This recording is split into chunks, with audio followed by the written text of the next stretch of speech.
Fallout from that dire BBC documentary, The Princess and the Press, seems to rumble on, but what are now the repercussions? Hi, good morning, Neil Sean here in Downing Street in the heart of London today. Hope you're keeping well. And as I say, that particular fallout simply does roll on. This is now really all centred against the presenter of that particular documentary and of course former journalist of newspapers, Emil Rajan. Now what's interesting about this particular gentleman is, as ever, once you start that can of worms opened, then the newspapers dig deep, and of course they found some rather incriminating social media posts and comments previously about the British monarchy. We won't refer to them here because they're simply, well, totally unsavoury, totally unnecessary, and of course it's feeding his ego.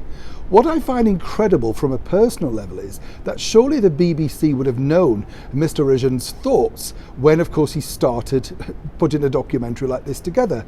And if they didn't, why didn't they do an investigation? Because surely if it didn't take the tabloids that long to find it, how hard would it be with all of those masses of staff that the BBC employ in their buildings? Strange, don't you think?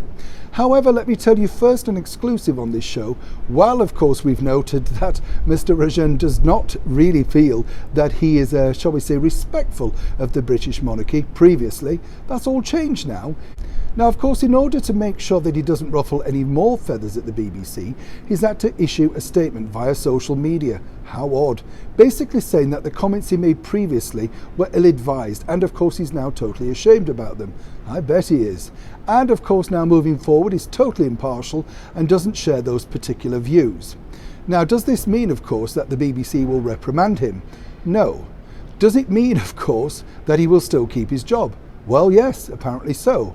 So it appears also that while you're working for the BBC, it doesn't seemingly matter what you do, as we saw of course with the Martin Beshear fiasco earlier this year. Even though the BBC knew a lot about what had gone on previously with Mr. Beshear and his underhand tactics, of course, to secure the interview with the late and wonderful Princess Diana, they decided, of course, to keep quiet. What's interesting about this particular documentary, The Princesses and the Press, is even before it went to air, they had the wonderful opportunity of checking out the background of this particular journalist and writer, but seemingly couldn't be bothered. Or indeed, is this yet another kick in the teeth from the BBC for our beloved British monarchy? As ever, I'll let you decide what you feel is the outcome to that particular question in the comments below.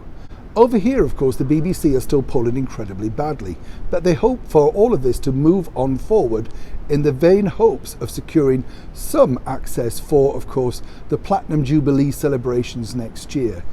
Given the fact that the people deciding the fate of who's going to be broadcasting that include His Royal Highness Prince William, Prince Charles, and of course the Princess Royal, I would say good luck with that, BBC. Neil Sean, 10 Downing Street, London.